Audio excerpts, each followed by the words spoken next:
벌금 미납자의 사회봉사 집행하는 특례법, 즉 벌금 미납자법에 대해서 정리하도록 할게요.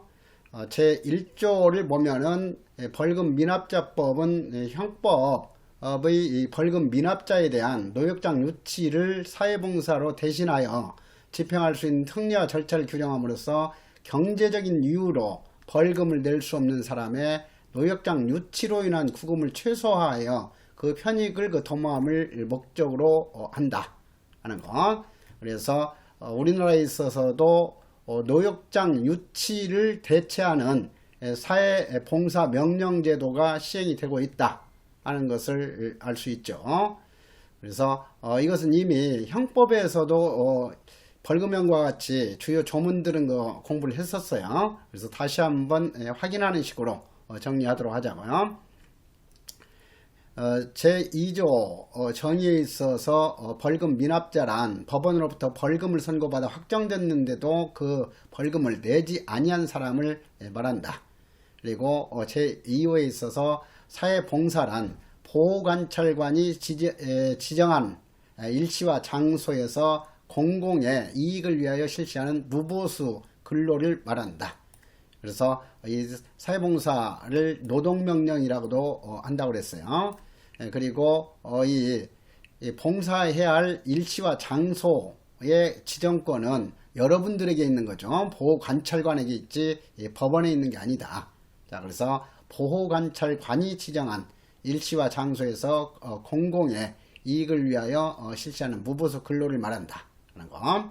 피해자의 이익을 위해서도 아니에요. 그래서 그 점을 이해하도록 하고, 3호 사회봉사 대상자는 벌금 미납자의 신청에 따른 검사의 청구로, 여기에서도 벌금 미납자가 검사에게 신청한다고 그랬어요. 그래서 신청, 그리고 검사가 법원에 청구한다. 그리고 최종적으로 사회봉사 대체를 허가하는 기관은 검사가 아니라 법원이다 하는 것을 다시 한번 확인하도록 해야죠.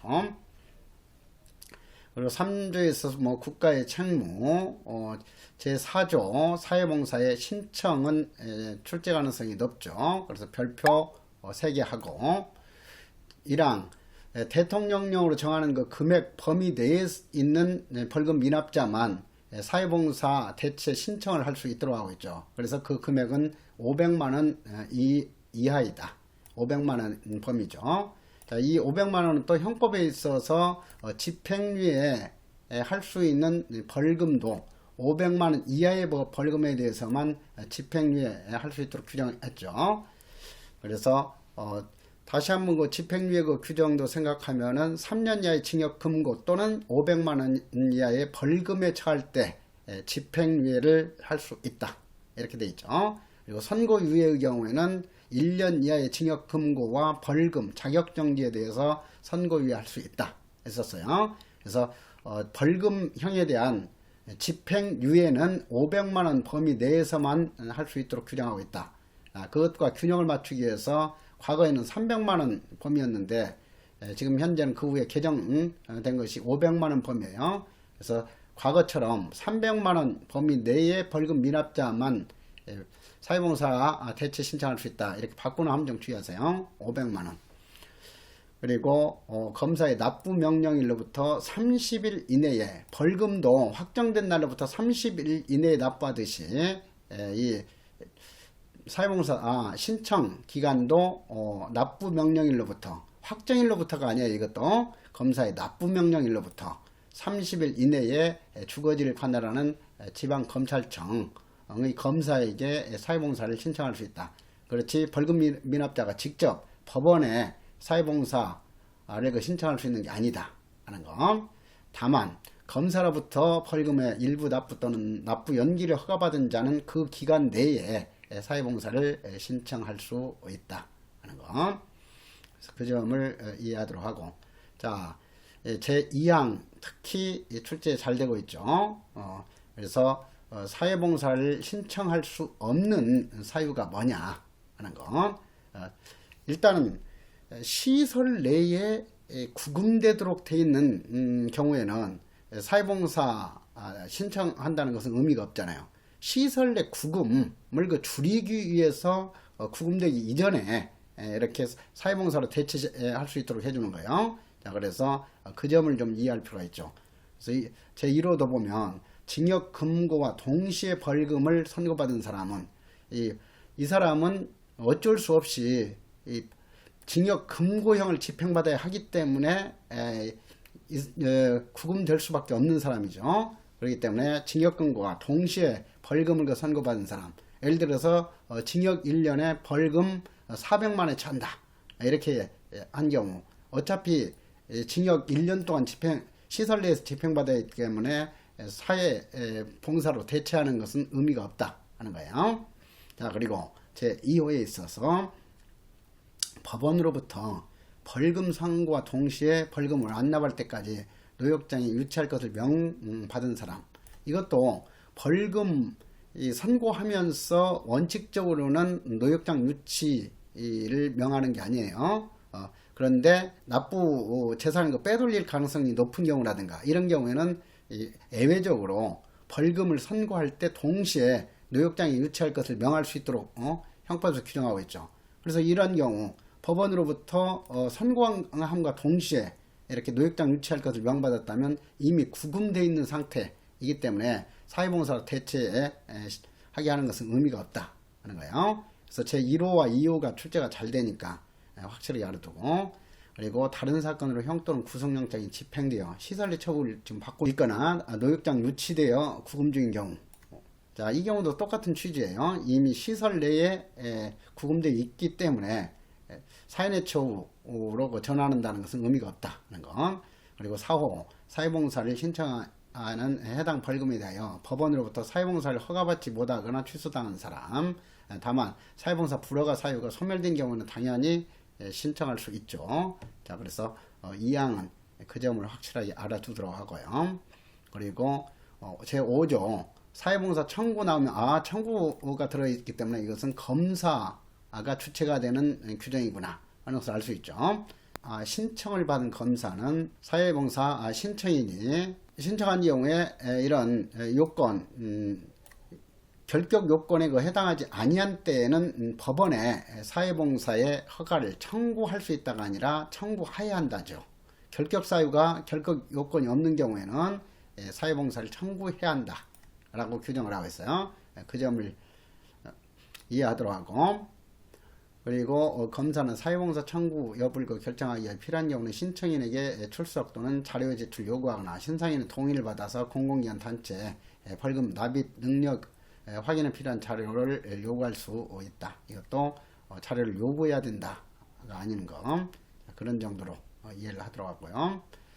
그리고 사망에서 신청인이 정당한 이유 없이 검사의 출석 요구나 자료 제출 요구를 거부한 경우 검사는 신청을 기각할 수 있다. 기각한 경우에는 법원에 청구하지 않는 거죠. 자, 사항, 검사는 신청일로부터 7일 이내에 사회봉사 청구 여부를 결정해야 된다. 그래서 7일은 기억하도록 하고요. 그리고 5항에 있어서 검사는 사회봉사의 신청을 기각한 때는 이를 지체 없이 신청인에게 서면 또는 말로 알려야 된다가 아니라 서면으로 알려야 한다 하는 거. 그리고 6항에 있어서 사회봉사 신청을 기각하는 검사의 처분에 대해서는 이의 신청할 수 있는 제도를 두고 있다 하는 정도로 알아두시면 되겠어요. 그리고 제 6조에 있어서 별표 2개 하시고 6조 1항, 법원은 검사로부터 사회봉사 허가 청구를 받은 날로부터 14일, 검사는 7일 이내에 청구 결정을 해야 되고, 법원은 2주 14일 이내에 허가 결정을 해야 된다 하는 거. 자, 그래서 14일 기억하고, 14일 이내에 벌금 미납자의 경제적인 능력 등을 고려해 가지고 사회봉사 허가 여부를 결정한다 하는 거. 자, 그 정도로 알아두시면 되겠고, 뭐 2항이라든가 3항 이런 것 가지고 정답 지문으로 출제할 가능성은 그렇게 높지 않아요. 그래서 이런 것은 가볍게 보고, 4항, 법원은 사회봉사를 허가하는 경우에 벌금 미납에 기하여 계산된 노역장 유치 기간에 상하는 사회봉사 시간을 산정해야 된다. 단서가 주로 정답 지문으로 출제하죠. 산정된 사회봉사 기간 중 1시간 미만은 집행하지 아니한다. 문제풀이에서도 여러 번 강조했듯이 산정 시 1시간 미만은 버린다. 집행 시 1시간 미만은 1시간으로 인정한다. 이렇게 기억을 했죠. 자, 그래서 산정 이 키워드라고 그랬어요. 그리고 5항에 있어서 사회봉사를 허가받지 못한 벌금 미납자는 그 결정을 고지받는 날로부터 15일 이내에 벌금을 납부하도록 되어 있죠. 그래서 벌금형이 확정된 경우에는 30일 이내에 납입하도록 하고 있지만 이 사회봉사 신청해가지고 이 허가를 받지 못한 경우에는 허가를 받지 않았다는 것을 고지받은 날로부터 15일 이내에 벌금 내도록 하고 있지 또다시 30일까지 기간을 주는 게 아니다 하는 것. 그리고 이 기간 내에 벌금을 내지 않을 경우는 당연히 노역장에 유치한다. 자, 그 정도까지 알아두시도록 하고요. 뭐 단석하는 것 시험에 출제할 가능성이 그렇게 높지 않으니까 그 15일 이내만 확실히 알아두시도록 하세요. 그리고 뭐 제7조에 있어서 그런 거 절차적인 내용 제8조 사회봉사 이거 신고 1항 사회봉사 대상자는 법원으로부터 사회봉사 허가 고지를 받은 날로부터 역시 10일 이내에 모든 거 사연의 처우 경우에 보호관찰소나 보호관찰관에게 신고 기간은 10일 이내라고 그랬어요. 10일 이내에 사회봉사 대상자의 주거지를 관할하는 보호관찰소의 장애에게 신고해야 한다 하는 거.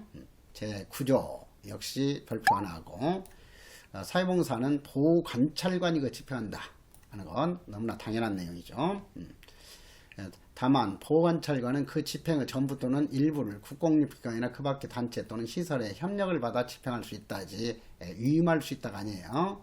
그래서 위탁할 수 있다 하는 집행유예 시의 사회봉사 수강명령 규정하고는 그 점에서는 차이가 있죠.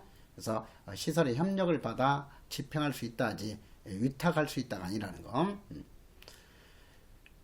그리고 2항 검사는 보호관찰관에게 사회봉사 집행 실태에 관한 자료 제출을 요구할 수 있고 당연히 검사가 주의권자니까 보호관찰관에게 여러분들에게 검사가 사회봉사 집행 실태에 관한 자료 제출을 요구할 수 있고 집행 방법 및 내용이 부적당하다고 인정하는 경우에는 이에 대한 변경을 요구할 수 있다.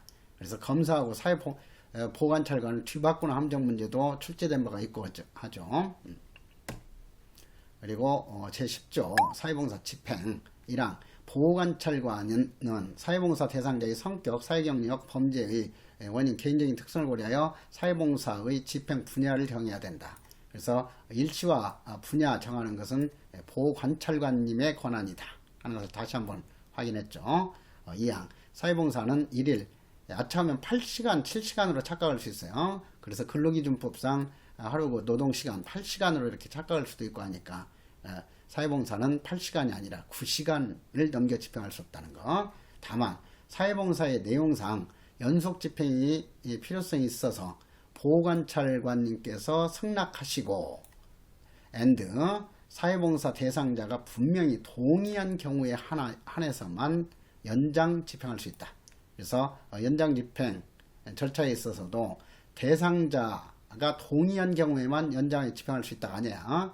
동의만 가지고는 안 되고 보호관찰관님께서도 승낙이 있어야 되죠. 그래서 보호관찰관이 승낙하고 사회봉사 대상자가 분명히 동의한 경우에 한해서만 연장하여 집행할 수 있다 하는 것을 확실히 알아두시고 3항 사회봉사 집행 시간은 사회봉사 기간 동안 집행 시간을 합산하여 시간 단위로 인정한다. 단 1분이라도 넘겨서 노동했다 하게 되면은 집행 시간을 합산하는 결과는 1시간 미만이면 1시간으로 인정해 준다 하는 거죠.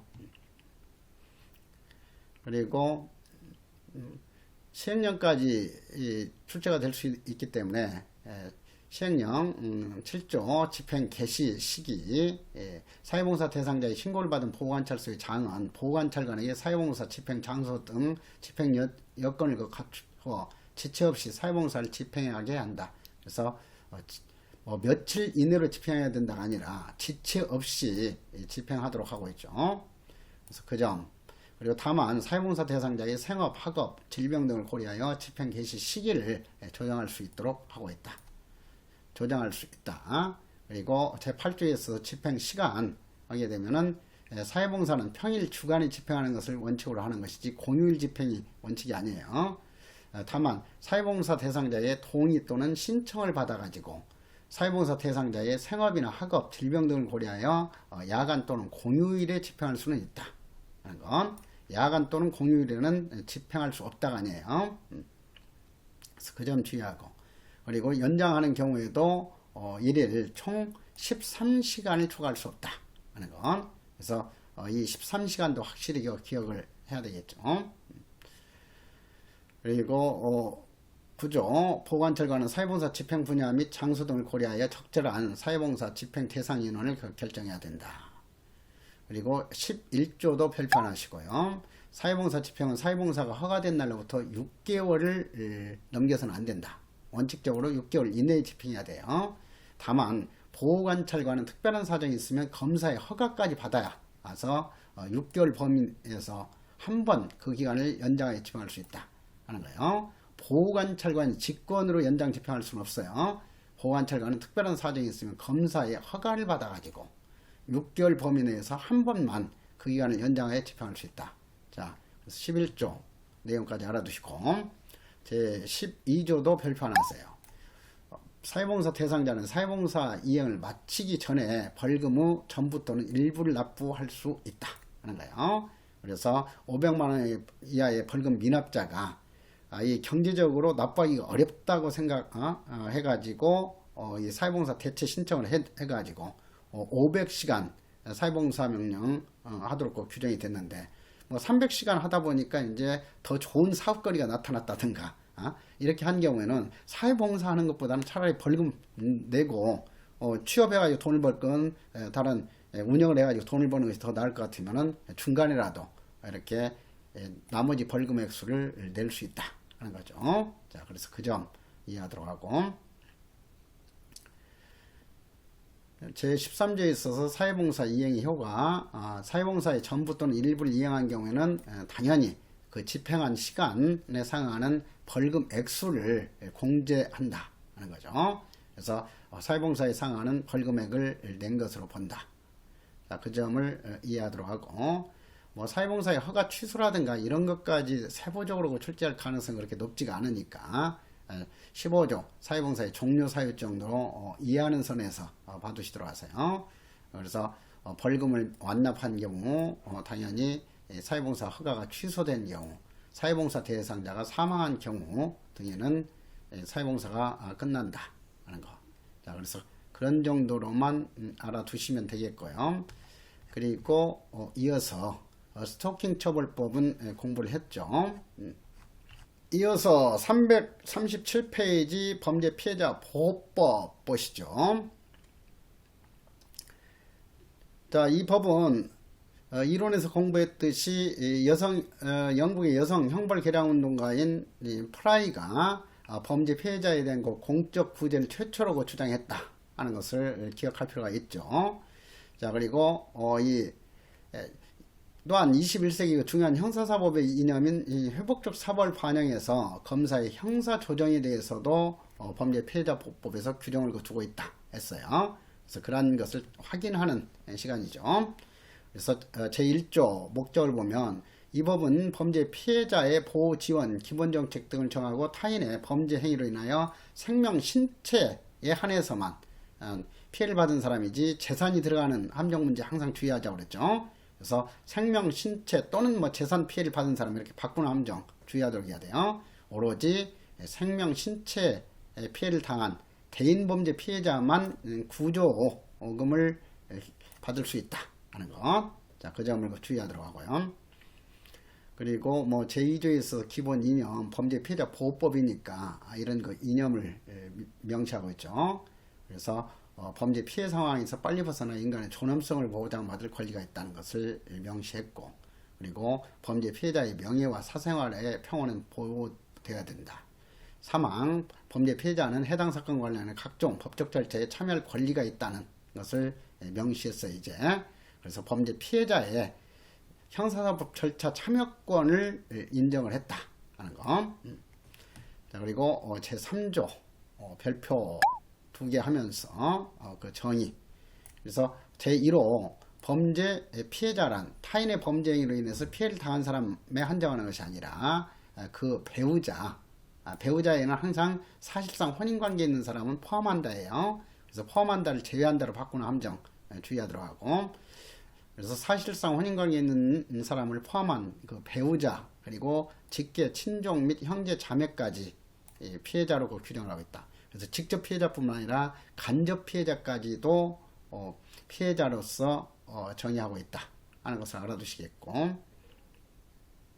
자 4호는 별도로 별표 3개 하세요.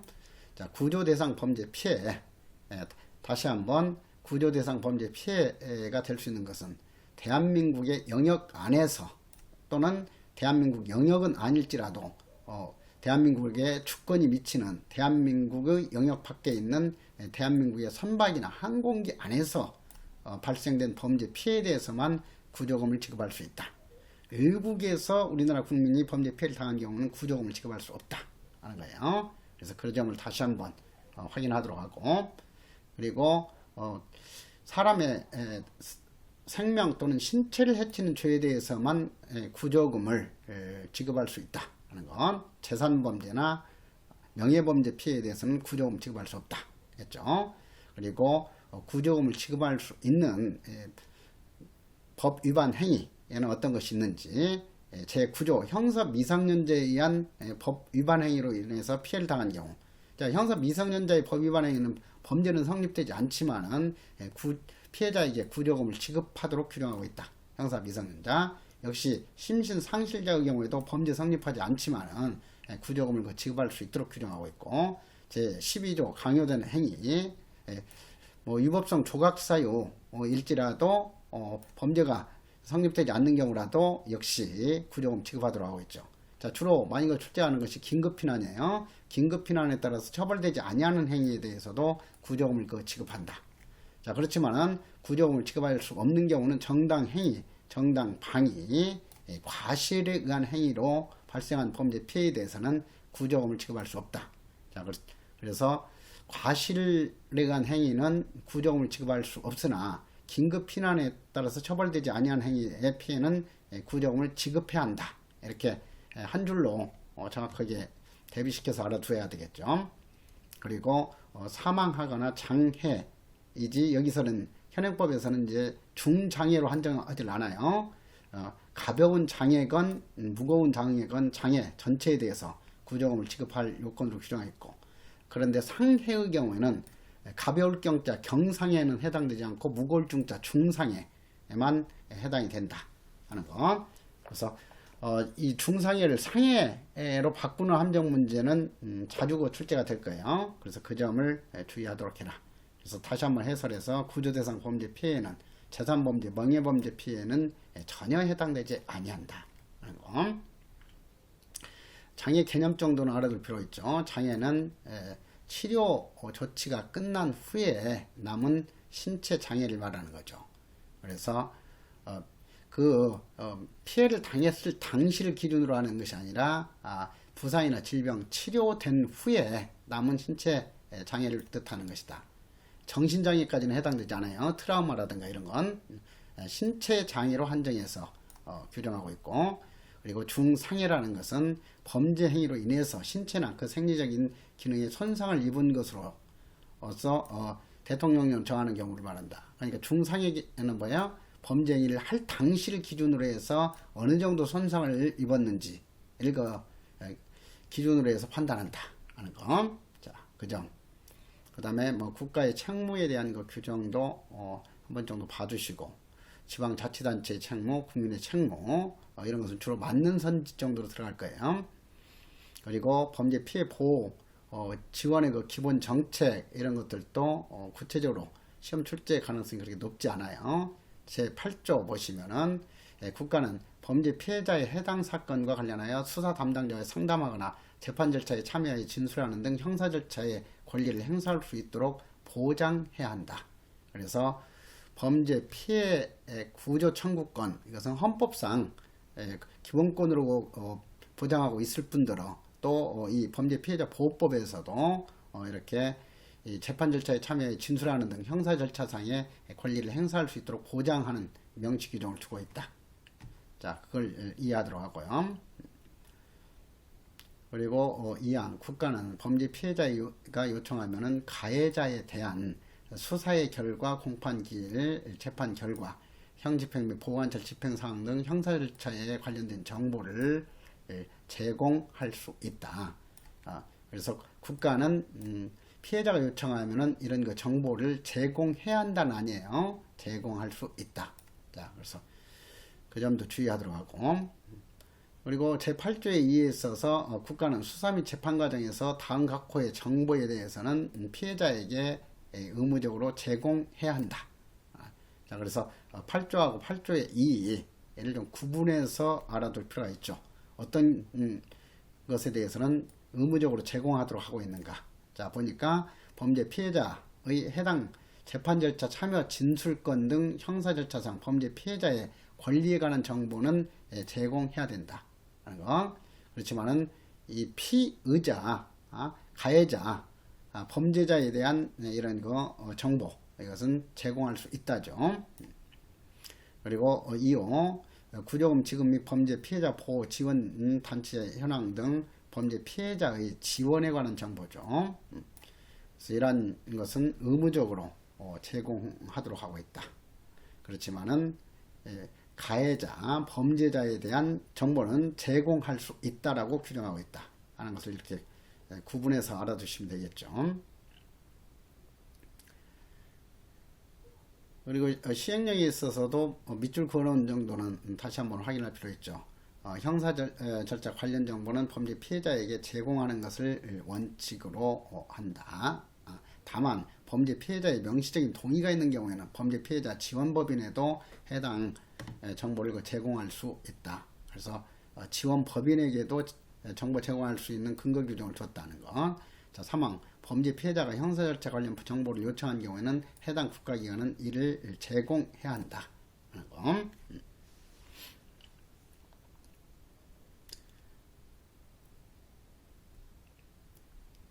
그리고 제9조에 있어서 사생활의 평온과 신변 보호 등 제1항 국가 및 지방자치단체는 범죄 피해자의 명예와 사생활의 평온을 보호하기 위하여 필요한 조치를 해야 한다. 그래서 2차 피해자화를 방지하도록 명시 규정을 두었죠. 그래서 이 2차 피해자화, 1차 피해자화는 직접적으로 범죄인으로부터 피해를 당하는 경우고 2차 피해자는 형사 절차가 진행되면서 이 참고인 조사를 받으면서 어떤 모욕감을 느낀다든가 아니면 그 신원 정보가 이렇게 보도가 된다라든가 이런 걸로 인해서 피해를 겪는 것을 제2차 피해자화라고 그래요. 그리고 제3차 피해자화 경우는 그 피해자가 그 피해를 극복하지 못해 가지고 사회생활에 적응하지 못하고 해서 범죄를 범한다든가 아니면 자살을 한다든가 이런 경우가 제3차 피해자화죠. 자, 그래서 이 사생활의 어떤 그 정보가 퍼져가지고 피해를 당하는 경우라든가 형사사법 기관에서 조사받으면서 피해를 입은 경우 이런 경우는 2차 피해자화예요. 그래서 그 점까지도 구분해서 좀 이해할 필요가 있고요. 1차 피해자와 2차 피해자와 3차 피해자와 그리고 2항 국가 및 지방자치단체는 범죄 피해자가 형사소송 절차에서 한 진술이나 증언과 관련하여 보복을 당할 우려가 있는 등 범죄 피해자를 보호할 필요가 있는 경우에는 적절한 조치를 마련해야 된다. 의무 규정을 두고 있다는 거. 그래서 제9조는 그런 정도로는 알아둘 필요가 있어요. 그리고 범죄 피해자 보호 지원 기본 계획 등에 대해서는 이것도 제15조 범죄 피해자 보호위원회만 정확하게 알아두시면 되죠. 자, 그래서 제15조는 별표 2개 하시고요. 범죄 피해자 보호 지원에 관한 거 기본 계획을 심의하기 위하여 법무부 장관 소속으로 범죄 피해자 보호위원회를 둔다죠. 의무적으로 두도록 하고 있어요. 둘 수 있다가 아니라. 자, 여기서는 또 둘 수 있다로 바꾸는 함정 문제를 주의하도록 하세요. 그리고 3항 보호위원회는 위원장을 포함해서 20명 이내로 구성한다죠. 10명 이내로 구성한다. 이렇게 바꾸는 함정 주의하고요. 10명 또는 15명으로 바꾸는 함정. 그리고 시행령에 있어서 범죄 피해자와 보호위원회 구성. 자, 범죄 피해자 보호위원회의 위원장은 법무부 장관이 된다죠.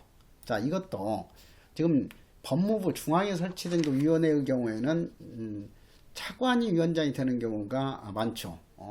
이 형집행법에서 가석방 심사위원회 위원장도 법무부 차관이고, 또 우리 앞에서 공부했던 치료감호 심의위원회도 법무부에 두는 거예요. 그래서 치료감호 심의위원회 위원도 법무부 차관이었죠.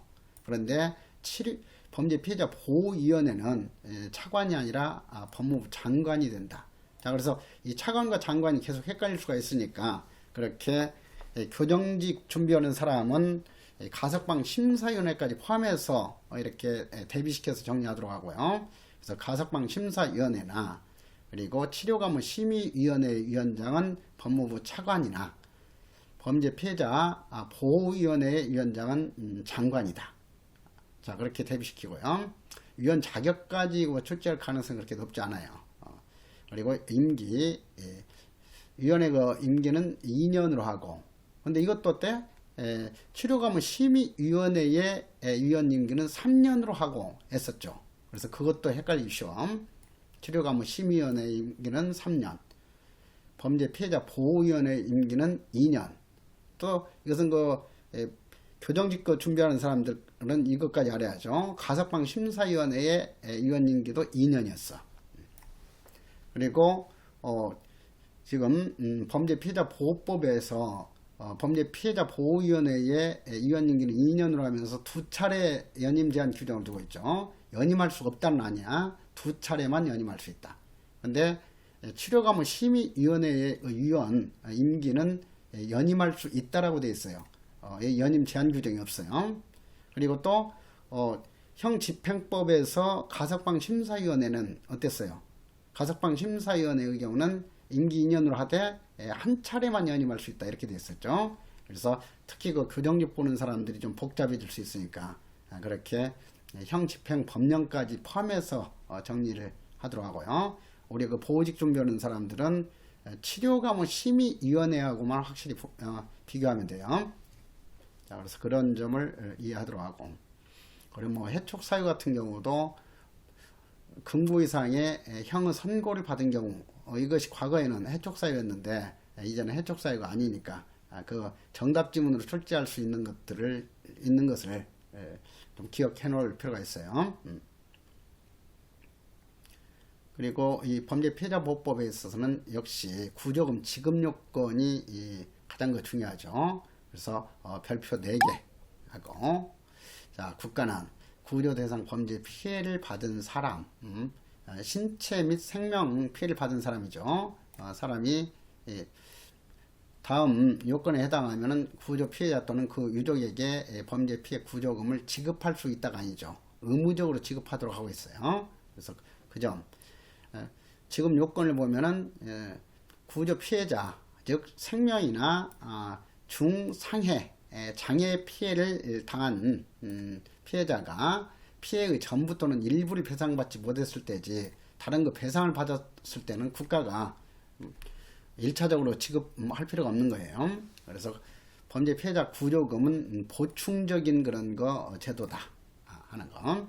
그리고 2호 자기 또는 타인의 형사사건의 수사 또는 그 재판에서 고소, 고발 등 수사 단서를 제공하거나 진술, 증언, 자료를 제출을 하다가 구조 피해자가 된 경우에는 전부 또는 일부 배상받지 못한 이런 요건이 아니라 하더라도 구조금을 지급한다 하는 거. 자, 이것은 시민들을 용감하게 어떤 그 범죄 예방 조치라든가 이런 데 참여할 수 있도록 이렇게 하기 위한 규정이죠.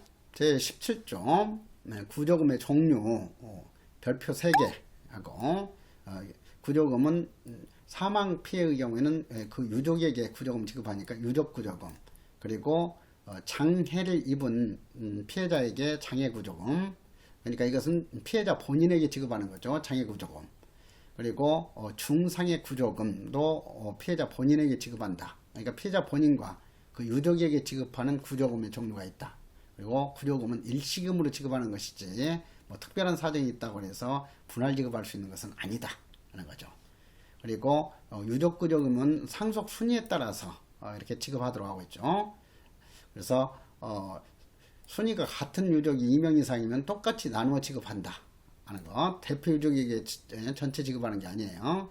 그래서 그 점 주의하고, 여기서도 뭐 유족 구조금은 중상위 구조금은 해당 구조 피해자에게 지급한다라든가 이런 어이없는 그런 거 기교적인 문제를 만들 수 있으니까 주의하도록, 유족 구조금은 유족에게, 장애 구조금과 중상위 구조금은 해당 구조 피해자에게 지급한다 하는 것. 그리고 18조에 있어서 유족 범위의 그 순위에 있어서도 첫째, 1순위로 지급해야 할 것은 당연히 사실상 혼인관계에 있는 사람을 포함한 배우자, 그리고 또 그 자녀의 경우에는 그 배우자와 같은 그 가게 내에서 생활하는 자녀에 대해서가 1차적인 순위 대상자예요. 자, 그래서 그 점을 주의하도록, 구조 피해자의 사망 당시 구조 피해자의 수입으로 생계를 유지하고 있는 구조 피해자의 자녀가 배우자와 함께 1순위자다 하는 것. 그리고 1순위자가 없을 때 이제 2순위자로 넘어가서 지급하는 거죠. 1순위자가 있으면은 2순위자, 3순위자는 아무 의미가 없어요. 자, 그래서 그 점을 이해하면서 제2호, 구조 피해자의 사망 당시 구조 피해자의 수입으로 생계를 유지하고 있는 구조 피해자의 부모. 자, 부모도 2순위자죠. 1순위자는 이 자녀이고, 그리고 이 구조 피해자의 수입으로 생계를 유지하고 있는 구조 피해자의 부모는 2순위자로 규정을 했어요. 그리고 손자, 손녀 및 조부모, 형제, 자매, 좀 먼 친척 그 경우에는 2순위자로 했고, 그 다음에 그 3호에 있어서 지금 구조 피해자의 수입으로 생계를 유지하지 않는 그런 그 자녀는 3순위자예요. 그래서 그 점을 좀 주의하도록, 무조건 자녀라고 해서 배우자와 함께 1순위자가 아니다 하는 거. 그리고 이 항에 있어서 당연히 태아는 구조 피해자가 사망할 때 이미 출생한 것으로 보는 거죠. 자, 사망도 출제 가능성이 높죠. 부모의 경우, 양자의 경우는 부모가 두 부모가 있죠. 그런데 법적으로는 양부모가 우선순위예요. 그래서 양부모를 선순위, 먼저 선자죠. 선순위로 하고, 친부모는 뒤웃자, 후순위로 한다. 그래서 부모는 양부모가 먼저 구조금을 지급받도록 하고 있다 하는 것. 자, 그래서 그 점을 주의하도록 하고, 당연히 유족 결격 요건, 유족으로 볼 수 없는 그런 행위를 한 경우는 뭐냐, 구조 피해자를 고의로 사망하게 한 경우, 고의 또는 과실로가 아니라 고의로죠. 과실로 사망한 경우는 해당되지 않고, 구조 피해자가 사망하기 전에 그가 사망하면 유족 구조금을 받을 수 있는 선순위 또는 같은 순위의 유족이 될 사람을 고의로 사망하게 한 경우, 그리고 3호, 구조 피해자가 사망한 후 유족 구조금을 받을 수 있는 선순위 또는 같은 순위의 유족을 고의로 사망한 경우 정도는 알아둘 필요가 있고요. 그리고 제19조, 구조금을 지급하지 아니할 수 있는 경우도 이해 위주로 좀 알아둘 필요가 있죠. 자, 아주 가까운 그런 이 친족 사이에서 가해자, 피해자가 됐다 하게 되면은 구조금을 원칙적으로 지급하지 않죠. 자, 그래서 부부 사이에, 사실상 혼인관계에 있는 사람까지 포함한 부부 사이에 범죄가 발생한 경우는 구조금을 지급하지 아니한다. 그리고 직계 혈족, 사촌 이내의 친족, 동거 친족까지는 이렇게 같은 이런 가정 내에서 생활하면서 이 범죄에 피해를 당했다 하게 되면은 어차피 또 가해자한테 그 구조금이 들어가 버릴 수가 있죠. 그래서 그걸 방지하기 위해서 구조금을 지급하지 아니한다 하는 것을 원칙으로 하고 있어요. 자, 그리고 2항 범죄행위 당시 구조 피해자와 가해자 사이에 1항 각호의 어느 하나에 해당하지 아니하는 먼 친족관계에 있는 경우에는 구조금의 일부만 지급하지 아니하도록 하고 있죠. 그래서 가까운 친족 사이에서 범죄가 발생한 경우는 구조금을 지급하지 아니하고, 먼 친족관계에 있는 경우는 구조금의 일부를 지급하지 아니한다 하는 거. 그리고 사망에 있어서 구조 피해자가 단각권은 하나에 해당하는 행위를 할 때는 구조금을 지급하지 아니한다. 그래서 뭐 교사 방조하는 행위라든가 이런 경우에는 구조금을 지급하지 아니한다 하는 것을 이해하시면 되겠고요. 그렇지만은 여기에서 6항 보시면 구조 피해자 또는 유족과 가해자 사이의 관계 그 밖의 사정을 고려하여 구조금의 전부 일부를 지급하는 것이 사회 통념상 위배된다고 인정할 때는 구조금의 전부 또는 일부를 지급하지 아니할 수 있다 하는 것 규정을 두고 있죠. 그리고 7항에 있어서도 이런 것 지급 제한 규정에도 불구하고 구조금의 실질적 수혜자가 가해자로 귀착될 우려가 없는 경우, 그래서 같은 가정 내에서 생활하는 경우라도 가해자로 수혜자가 가해자로 귀착될 우려가 없는 경우, 즉 구조금이 이 가해자로 들어갈 가능성이 없는 경우죠. 없는 경우 등 구조금을 지급하지 아니하는 것이 사회통념에 위배된다고 인정할 만한 특별한 사정이 있는 경우에는 구조금의 전부 또는 일부를 지급할 수 있다 하는 거죠. 부부 사이에 있어서도 이렇게 사실상 이혼 관계에 있다든가 이런 경우 같은 경우, 이런 경우에는 가해자에게 그 구조금이 흘러들어갈 가능성이 없는 경우라고 볼 수 있죠. 그래서 이런 경우는 구조금의 전부 또는 일부를 지급할 수도 있다 하는 것. 그래서 그 점을 이해하도록 하고요. 그리고 제20조도 별판하시고 구조 피해자나 유족이 해당 구조 대상 범죄 피해를 원인으로 해서 국가배상법이나 그 밖의 법령에 따른 급여를 받을 수 있는 경우에는 구조금을 지급하지 아니한다죠. 그래서 이중지급은 허용되지 않는다 하는 건 21조도 같은 취지에서 발표하시고, 국가는 구조 피해자나 유족이 해당 구조 대상 범죄 피해를 원인으로 하여 손해배상을 받았으면 그 범위에서 구조금을 지급하지 아니한다 하는 건, 그래서 범죄 피해자 구조금은 보충적인 성질을 지닌 금액이지 1차적인 어떤 금액이 아니다 하는 거.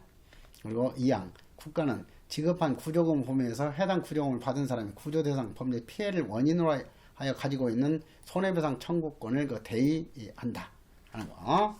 그래서 국가가 구조금을 지급했다면 그 피해자가 받을 수 있는 어떤 채권이 있으면 그 채권을 국가가 대신 한다 하는 거. 그런 정도로 이해를 하시고, 사망에 있어서도 국가는 손해배상 청구권을 대의할 때에는 수영자나 보호감호 대상자의 작업장려금 또는 근로보상금에서 손해배상금을 받을 수도 있다 하는 거죠. 그렇지만은 치료감호 대상자의 근로보상금은 해당되지 않아요. 수영자나 보호감호 대상자의 작업장려금 또는 근로보상금에서 손해배상금을 받을 수 있다. 왜냐하면은 우리가 치료감호법에서 공부했듯이 이 피치료감호자에 대한 근로보상금은 반드시 국가가 지급해야 한다라고 되어 있죠. 그렇기 때문에 이것을 대위할 수도 없어요. 그래서 그 점을 좀 주의하도록 하고, 그리고 구조 금액까지 이렇게 공부하려면 아주 복잡해져요. 그래서 구조 금액 이것도 이해하는 형식으로 한 번씩 이렇게 봐두시면 될 거예요.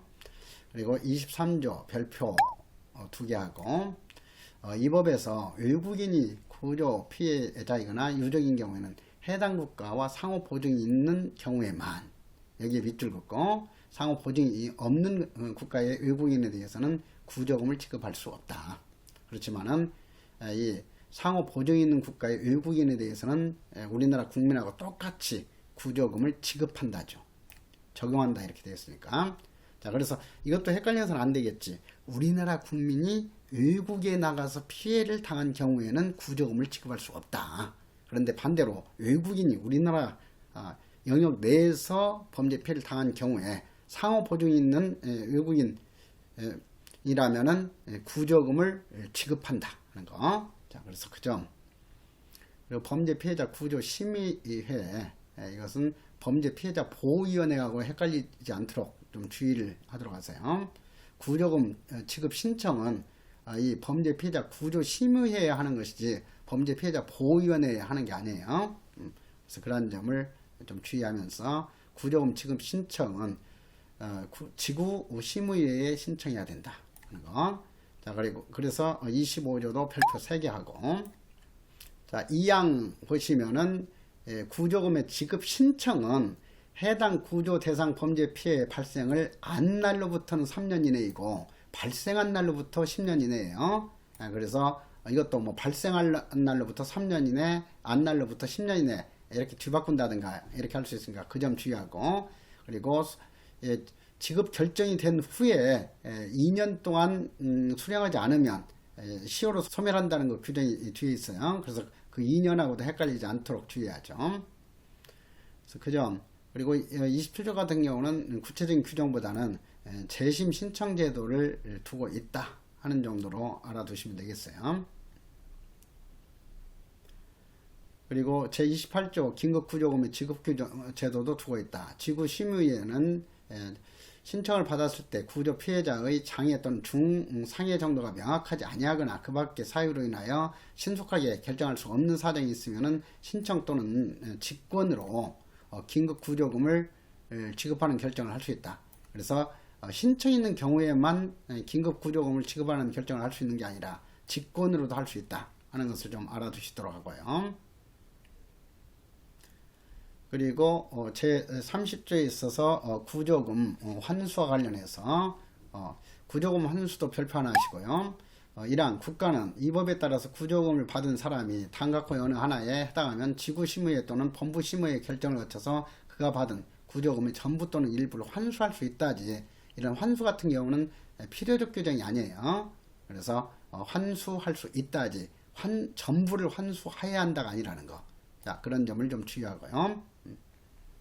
그리고 소멸시효 아까 말했듯이 구조금 받을 권리는 구조 결정이 해당 신청인에게 송달된 날로부터지 결정된 날로부터가 아니에요. 구조 결정이 해당 신청인에게 송달된 날로부터 2년 이내에 행사하지 아니하면 시효로 없어진다 하는 거. 그리고 32조 같은 경우는 구조금 받을 권리는 양도하거나 담보로 제공하거나 압류할 수 없도록 특별 규정을 거두고 있다 하는 정도 알아두시도록 하고요. 나머지는 그렇게 출제 가능성이 높지 않고, 그 다음에 최근에 출제 비중이 매우 높아지는 것이 제6장 형사조정이죠. 왜냐, 형사조정들은 회복적 사법을 위한 그 제도로서 성질을 지니고 있기 때문에 특히 출제 가능성이 높아지고 있어요. 그래서 이미 앞에서 공부했듯이 소년법상 소년법 판사의 화해 권고 제도도 회복적 사법 이념을 반영한 제도로서 중요시됐죠. 자, 41조 별표 3개 해가지고 형사조정의 해부, 검사는 피의자와 범죄 피해자 사이의 형사 분쟁을 공정하고 원만하게 해결하여 범죄 피해자가 입은 손해를 실질적으로 회복하는 데 필요하다고 인정하면, 그래서 이 실질적으로 회복하는 데 필요하다고 인정하면 이것이 회복적 사법의 어떤 취지예요. 그래서 피해자를 보호하기 위한 거죠. 그래서 당사자의 신청에 의해서 할 수도 있고, 직권으로도 검사가 수사 중인 형사 사건을 형사조정에 회부할 수 있다. 그래서 여기에서도 신청이 없는 경우에 검사는 직권으로도 형사조정에 회부할 수 있다 라는 것을 확실히 알아두시고요. 우리 2항 형사조정에 회부할 수 있는 형사사건의 구체적인 범위 대통령령으로 정한다. 그리고 형사조정이 회부해서는 아니 되는 그런 그 사유 중요하죠. 자, 그래서 피의자가 도주하거나 증거를 인멸할 염려가 있는 경우에는 형사조정을 회부할 수 없다. 그리고 공소시효가 곧 끝나버리는데 이 형사조정 회부해서는 안 되죠. 그래서 공소시효의 완성이 임박한 경우. 그리고 제3호는 특별히 잘 알아둬야죠. 불기소 처분 사유가 있다 하게 되면은 이것은 뭐 죄가 안 되는 경우라든가 이런 경우죠. 그래서 이런 경우에는 당연히 형사조정에 회부할 수도 없어야 돼. 그런데 죄는 인정되는데 충분히 유죄가 입증될 수 있음에도 불구하고 이렇게 특별히 기소유예 처분을 하는 경우에는 이때는 오히려 형사조정에 적극적으로 회부해야 되는 거죠. 자, 그래서 불기소 처분 사유에 해당하는 명백한 경우에는 형사조정에 회부할 수 없지만 기소유예 사유에 해당하는 경우에는 적극적으로 형사조정에 회부할 필요가 있다 하는 그 취지에서 기소유예 처분의 사유에 해당하는 경우에는 형사조정에 회부할 수 없다는 틀린 내용 확실하게 잘 알아두도록 하세요. 그리고 시행령 있어서도 47조 형사조정의 당사자는 피의자와 타인의 범죄 행위로 피해를 당한 사람이 되는 것이 원칙으로 한다 하는 건 뭐 지역사회 관계자라든가 이건 해당되지 않아요. 그래서 형사조정의 그 당사자는 피의자하고 피해를 당한 피해자가 되는 것을 원칙으로만 규정을 하고 있다. 그리고 형사조정위원회의 구성 보게 되면은 형사조정위원 중에서 그 사건별로는 3명 이내의 형사조정을 지정하여 각 형사조정 사건에 대한 형사조정위원회를 구성하도록 하고 있어요. 그래서 형사조정위원회 그 구성은 바로 이어서 나오지만은 2명 이상으로 이렇게 구성하도록 하고 있죠. 그러니까 20명이 됐건 뭐 2명이 됐건 5명이 됐건 근데 여기 시행령이 있기 때문에 어떤 거 구체적으로 형사조정위원회가 열리려면은 최소한 3명 이내가 참여해야죠. 그러니까 여기 법에서 2명 이상이라고 했지만은 그래서 형사조정위원회는 현실적으로는 최소한 3명 이상으로는 구성을 해야 돼요. 그렇지만 법에서는 하한 인원을 형사조정위원회에 하한은 2명 이상이다. 자, 3명 이상은 아니에요. 그리고 역시 형사조정위원회 임기도 2년이죠. 그리고 연임할 수 있다. 이지 이렇게 뭐 2차례만 연임할 수 있다가 아니에요. 그래서 그 점을 주의하도록. 피해자 보호위원회하고도 여기에서 대비시켜서 정확하게 알아둘 필요가 있잖아요. 그리고 뭐 형사조정위원도 명예직이고 하기 때문에 이 여비나 일당 숙박료를 지급해야 한다가 아니라 지급할 수 있다죠. 그리고 43조 형사조정의 그 절차에 있어서 형사조정위원회는 당사자 사이 공정하고 원만한 화해와 범죄 피해자가 입은 피해의 실질적인 회복을 위해서 노력해야 된다. 기본적인 내용이고 그리고 형사 절차의 종료와 관련해서는 그 사항 검사는 형사사건을 그 수사하고 처리할 때 형사조정 결과를 고려할 수 있다죠. 자, 그래서 45조 사항도 별표 3개 하세요. 이것은 이미 우리가 앞에서 소년법에 있어서도 소년부 판사의 화해 권고에 따른 경우에는 소년부 판사는 보호 처분할 때 그 결과를 고려할 수 있다고 규정하고 있었죠. 그래서 그 점 같이 연관해서 이해하고 다만 불이익을 줄 수는 없도록 하고 있죠. 형사조정에 성립되지 아니했다는 그 사정을 피의자에게 불리하게 고려해서는 아니 된다 하는 거예요. 그러니까 형사조정을 이렇게 강제적인 어떤 그 제도로 운영하는 것은 그 회복적 사법 이념에 반하기 때문에 그렇죠. 그래서 형사조정이 성립되지 아니했다는 사정은 피의자에게 불리하게 고려해서는 안 된다. 그렇지만은 형사사건을 수사하고 결정할 때 형사조정 결과가 있을 때는 그것을 고려할 수는 있다. 자, 고려해야 한다가 아니죠, 이것도. 자, 필요적 규정으로 바꾸는 것까지 주의하고요. 그리고 이것하고 대비시켰던 것이 뭐예요? 전자장치 부착명령과 성충동 약물 치료명령은 양형에 유리하게 참작해서는 아니 된다는 것 규정이죠. 그래서 그것하고도 헷갈리지 않도록 주의하면 되겠어요. 이렇게 해서 범죄 피해자 보호법에 있어서 출제 가능성이 높은 그런 조문들은 정리가 됐죠. 자, 이렇게 해서 법령 강의도 종강하게 됐는데 아무튼 여러분들이 이 부디 이 강의가 여러분들 합격에 도움이 될 수 있었으면 하는 그 마음이 들어요. 자, 그래서 여러분들 새해 오늘 2023년 마지막 날인데 내일부터는 2024년이 되니까 2024년은 복 많이 받아가지고 반드시 여러분들이 목표로 하는 그 시험 합격 이루시고 계속해서 행복된 삶이 이어지기를 기원할게요. 그간에 고생 많았어요.